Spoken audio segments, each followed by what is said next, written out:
Angel Reese, the most coddled, babied professional athlete in all of sports, continues to be the most babied and coddled professional athlete in all of sports, continues to have her peers say, "You go, girl. You be unapologetically yourself." Angel Reese walked into her latest press conference like she was expecting a red carpet treatment, only to find herself sitting next to Ariel Atkins, who apparently thinks she's running a daycare center instead of playing professional basketball. Angel Reese, the basketball player, is a hard-to-figure mix of extreme strength and pathetic weakness. And because she talks a lot and complains a lot and self-promotes a whole lot, she's going to open herself up to lots and lots of criticism. The woman literally called a 23-year-old professional athlete a kid and demanded that the media protect her from the big, scary questions about her performance. We've officially entered participation trophy phase of the WNBA, where shooting 31% from the field gets you a security blanket instead of accountability. Angel Reese had her first good game of the season. Hey, Mr. Interview Reporter Man, what kind of message do you think that could possibly send? One good game out of 9? What message can that actually send to people? Oh, you see that? Every 9 games, Angel Reese, she's guaranteed to have one. Yeah, she shut me up. She had her one good game. Woo! She had a double-double too. Oh, man, she shut me up. Nothing I can say about that. What kind? This is a 23-year-old kid, Atkins said, gesturing toward Reese like she was introducing a toddler at show and tell, and the amount of crap that she gets on a day-to-day. And she still shows up. Oh, how brave. She shows up to her job that pays her hundreds of thousands of dollars. Someone get this woman a medal for basic human. The 23-year-old kid, and the amount of crap that she gets on a day-to-day, she still shows up. So whatever questions y'all got like about our team, basketball-wise, we appreciate it, but all the other nonsense, like, is she relevant? Like, we here to play basketball and do what we do. We having a hard time right now at the end of the day. Just a 23-year-old kid who handles herself with grace. Her crown is heavy. So whatever else, like, y'all want to come at her for the way that she acts, she has to build the wall. She has to have the wall. Because if she doesn't, people will break her down. Not only just because of the way she looks, but because of the way she carries herself. She doesn't just walk around and act like, oh, I'm this. No, she knows who she is. And we ain't gonna break her down for that. So whatever other questions y'all got, like, I'm hoping it's just about basketball, maybe a box score question. But the kid's crown is heavy. Like, respect that. Yeah.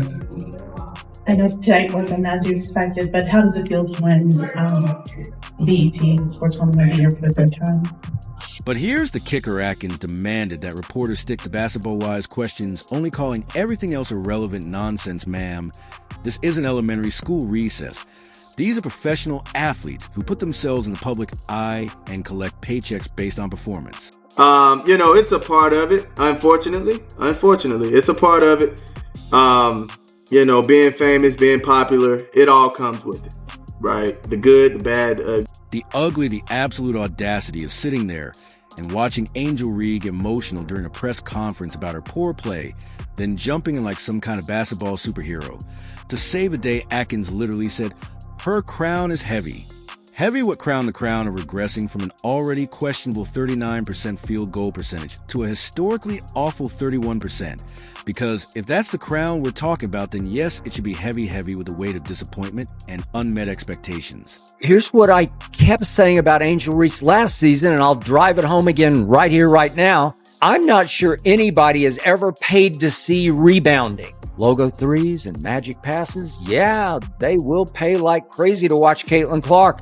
They'll pack NBA-sized arenas to watch Caitlin Clark. But Angel, for all your charisma and all your charm, all your highly entertaining social media presence, if you can score only 4 against the Fever without Caitlin and look laughably bad doing so, you can't say you're playing as big a part in the WNBA's exploding ratings as Caitlin is. You just can't say that. You can't make that case. If you are enjoying, please subscribe. But let's talk about the elephant in the room, the hypocrisy that's so thick you could cut it with a butter knife. Angel Reese herself said she wanted to take the villain role.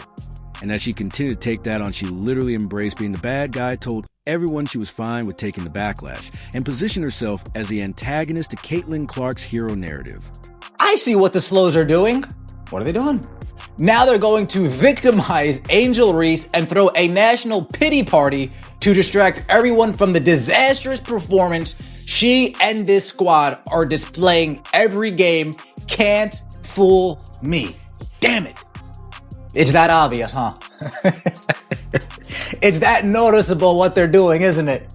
But now that the criticism is actually coming her way, suddenly she needs protection. This is the same Angel Reese who spent her rookie year talking about how people are watching women's basketball.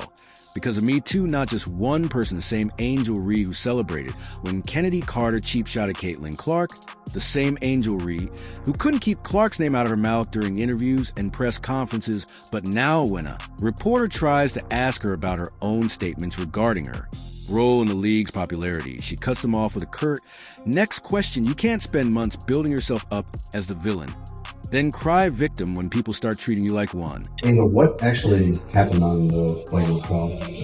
You saw it. I couldn't tell what happened. Like, what was it looked We ran into each other. possibly like you stepped on her foot. Like, it was incidental as that. Let me go look at it. Okay. Next. Second from right. And D, let's be crystal clear about what we're witnessing this season. A complete and utter collapse. Angel Reese is averaging 10. 1 point per game on 35. 8% shooting. That's not just bad, that's historically catastrophic. For someone who was supposed to take the next step in her sophomore year, she's taking 7. 3 shot attempts in the restricted area per game and making only 31. 8% of them for context. That's worse than any player in WNBA history who's attempted at least 5 shots in the paint per game.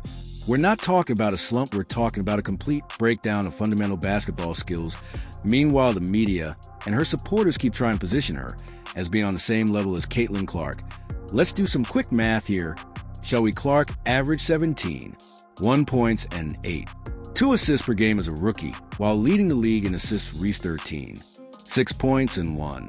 8 assists this season, while Clark is putting together an MVP caliber campaign. Reese is shooting like she's playing with oven mitts, but somehow we're supposed to pretend this is still a rivalry. This isn't a rivalry, it's a masterclass versus a meltdown. This is about sports. This is about athletic ability. You know what I'm saying? And when you look at Caitlin Clark's game, who's very reminiscent of a Steph Curry based on her range and the 3, plus everything else she does. And then you look at Angel Reese. Stop it. The Chicago Sky made major moves this offseason, and specifically to support Angel Reese. They traded away the 3rd overall pick for Ariel Atkins, brought in veteran leadership, and restructured the entire roster around her and Camila Carter-Doso. And what did it have to show for the 2-6 record and the worst point differential in league history? Through the first 2 games, ESPN literally ranked their young core at 7th in. The league, with Reese's underperformance being cited as a major reason for the low ranking. But here's where it gets really rich. When confronted about her poor finishing at the rim, Reese declined to answer questions about it. When asked about her struggles, she gets defensive and shuts down when reporters try to hold her accountable for her performance. Suddenly, she needs a bodyguard in the form of Ariel Atkins. This is the same person who positioned herself as tough enough to be the villain, but apparently isn't. Tough enough to answer questions about why she can't make layups. All the scrutiny you do receive online and stuff like that nature, you know, what kind of messages a game like this send to them, as well as just the kind of momentum that this could build for you throughout the season? Yeah, I just don't worry about what's going on online. I get so much love in person. I haven't ever had a negative encounter in person ever. And I've been going through this for 3 years. I've never had an encounter in person that was negative. So people online are behind the keyboard for a reason, and I don't worry about that stuff. I trust my work. My teammates trust me. And I was telling Milla today, like, she felt like she was having a rough day, and I was like, how many times have I had a rough day? And you picked me up. So don't get down on yourself. I know my teammates have my back, my coaches have my back, and that's all that really matters. I don't have to prove anything to anybody but myself and my teammates. Second row on the left. The Chicago Sky made major moves this offseason, and specifically to support Angel Reese. They traded away the 3rd overall pick for Ariel Atkins, brought in veteran leadership, and restructured the entire roster around her and Camila Carter-Doso. And what did they have to show for the 2-6 record and the worst point differential in league history? Through the first 2 games, ESPN literally ranked their young core at 7th in. The league, with Reese's underperformance being cited as a major reason for the low ranking, but here's where it gets really rich when confronted about her poor finishing at the rim. Reese declined to answer questions about it. When asked about her struggles, she gets defensive and shuts down when reporters try to hold her accountable for her performance. Suddenly, she needs a bodyguard in the form of Ariel Atkins. This is the same person who positioned herself as tough enough to be the villain, but apparently isn't tough enough to answer questions about why she can't make layups. Angel Reese has been nothing but coddled. She's been nothing but babied. She wins participation trophies to keep her name in the media. Over gold medalists, over Olympians, over people who actually instill change. I'm not sure where, other than online, where any of this negativity can really come from. Let's not forget that this is the same Angel Reese who spent months telling everyone she was helping grow the game, that people were watching because of her, and that she deserved equal credit for the WNBA's popularity. But when it comes time to actually back up those claims of performance, when it's time to show that she's worth watching, she falls apart completely.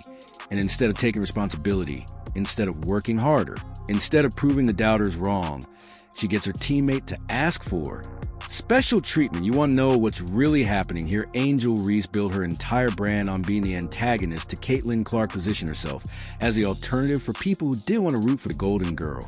But she forgot one crucial detail: villains have to be good at what they do. Villains have to be competent. Villains have to be worth the price of admission.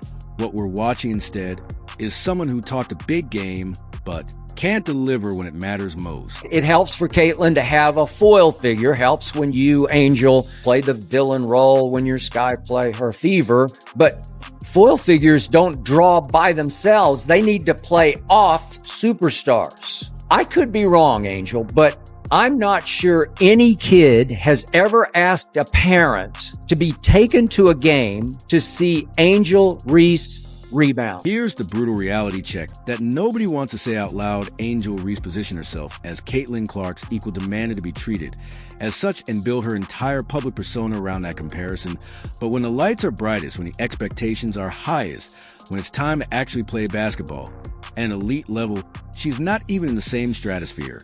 And instead of working to close that gap, instead of using the criticism as motivation, she's asking for participation, trophies, and safe spaces. Angel Reese's 2025 season represents a significant step backward from her promising rookie campaign. Her historically poor shooting efficiency, declining scoring output, and inability to handle media criticism about her performance create a troubling picture for both her individual development and the Chicago Sky competitive prospects. The disconnect between her previous embrace of a villain role and current need for protection from accountability questions raises fundamental concerns about her readiness to be the franchise cornerstone the Sky envisioned. She goes on and she talks about how she doesn't hear about the outside noise, how she's never had a negative encounter in real life, never had a negative encounter in real life. But Ben, there's no way.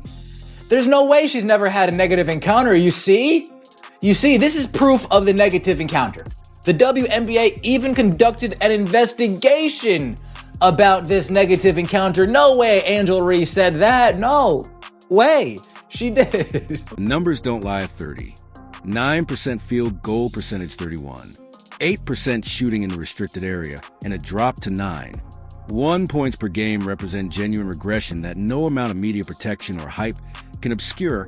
Until Reese can address these fundamental performance issues, both she and the Chicago Sky will continue to fall short of their stated championship aspirations. So yes, Angel Reese's crown is heavy, with the weight of unfulfilled potential, heavy with the burden of talking bigger than her game, and heavy with the disappointment of everyone who thought she might actually be able to back up her word with performance. But that's not the media's fault, that's not the fans' fault, that's not even Caitlin Clark's fault. That's Angel Reese's fault for building expectations she couldn't meet and then demanding protection when reality came. Calling the villain role isn't about getting sympathy when you fail.